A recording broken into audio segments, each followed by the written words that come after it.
মজবুত করা লাগবে। রাজি আছি না? আল্লাহ আমাকে আমাদের সবাইকে তৌফিক দান করেন। আর বাজার দ্বিতীয় বলছিলাম আমল কি আমল? দ্বিতীয় কাজটা কি? বলেন, মুখ খুলে বলেন, নেক আমল। কি আমল? এখন নেক আমল কোনটা নেক? নেক মানে ভালো, আমল মানে কাজ। কোন কাজটা ভালো কাজ? আমরা চরমনাইয়ালারা বলি, বাজান এইভাবে যদি আপনি চলতে পারেন তাইলে আপনার ঈমান মজবুত হবে, নেক আমল কইরা জান্নাতে যাইতে পারবেন। এরকম একটা রাস্তা দেখাই কি দেখাই না? মুখ খুলে বলেন। আবার আটরশি, রাজারবাগ, দেওয়ানবাগ, চন্দ্রপাড়া, সুরেশ্বর, মাইজভান্ডার, এরকম এরকম আওর আওর আওর বাদ আছে না নাই? আসতে মুখ খুলে বলেন। তারাও কি একটা রাস্তা দেখায় কি দেখায় না? কি কথা বলেন না কেন? তাবলিগ জামাত একটা রাস্তা দেখায় কি দেখায় না? জামাত ইসলাম আসতে কয়, বিএনপি, আওয়ামী লীগ, অমুক টমুক সমুক। এখন আমার বাজানদেরকে বলবো আসলে কোনটা নেক আমল?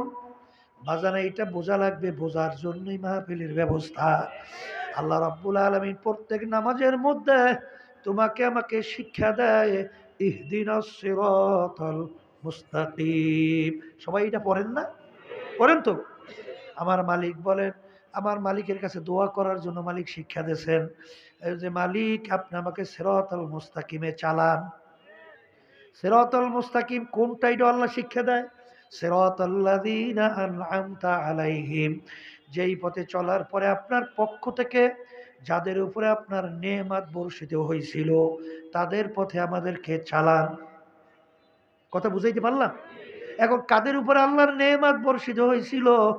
অন্য কোরআনুল কারীমের আয়াতের ভিতরে আমার মালিক বলেন, মিনান নাবিয়্যিনা ওয়াস সিদ্দিকিনা ওয়াস শুহাদাই ওয়াস সলিহিন ওয়া হাসুনা উলাইকা রফিকা। এই কিন্তু নিয়ম পাইয়ে গেছে। এখন বলেন যে আল্লাহ বলছেন মালিক আপনি ওই পথে চালান যাদের উপর আপনার পক্ষ থেকে নেয়ামত বর্ষিত হয়েছে। এই নেয়ামত বর্ষিত কাদের উপরে?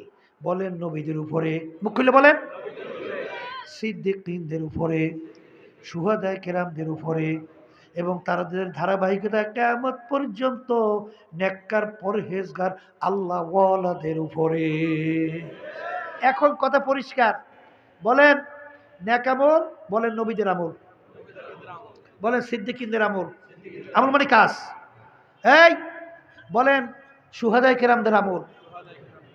এই তাদের ধারাবাহিকতা কিয়ামত পর্যন্ত নেককার পরহেজগার আল্লাহ ওয়ালাদের কাজ।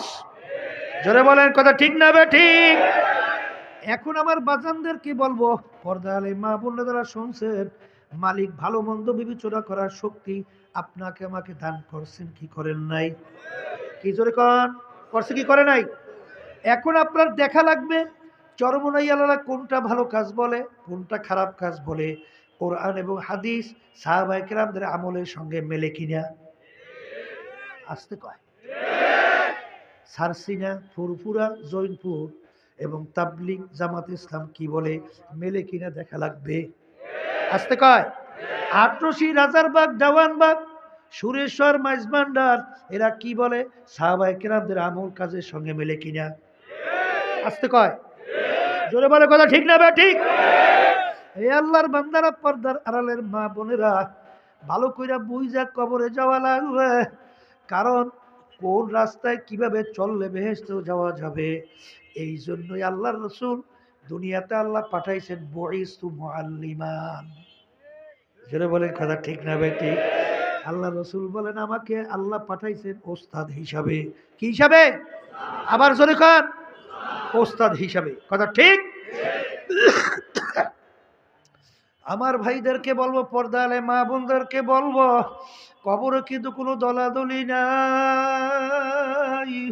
কেউ যদি কবরে পরিচয় দাও আমি চরমনাইয়ের মুরিদ, এই পরিচয় কবরে কোনো কাজ হবে না। যদি কেউ কবরে পরিচয় দেয় আমি আওয়ামী লীগের লোক, কেউ যদি পরিচয় দেয় আমি বিএনপির লোক, কেউ যদি পরিচয় দেয় আমি আট্রসি চন্দ্রপাড়া রাজারবাগ দেওয়ানবাগের লোক, আমি তাবলিগ জামাত, আমি অমুক জামাত, আমি জামাত ইসলামের লোক, এই পরিচয় কিন্তু কবরে চলবে না। এই কবরের যাত্রীরা, কবরে কিন্তু প্রশ্ন সবার জন্য তিনটা, পীরের জন্য তিনটা, মুরিদের জন্য তিনটা, ধনীর জন্য তিনটা, গরিবের জন্য তিনটা, প্রেসিডেন্টের জন্য তিনটা, সাধারণ কর্মচারীর জন্য তিনটা।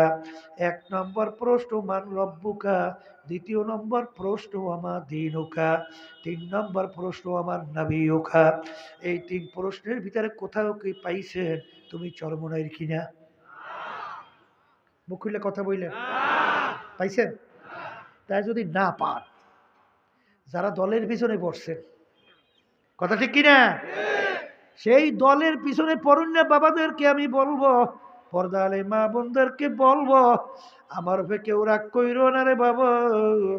তোমার কবরে তুমি যাবা, আমার কবরে আমি যাব। তোমার কবরে প্রশ্নের উত্তর তুমি দিবা, আমার কবরের প্রশ্নের উত্তর আমি দেব।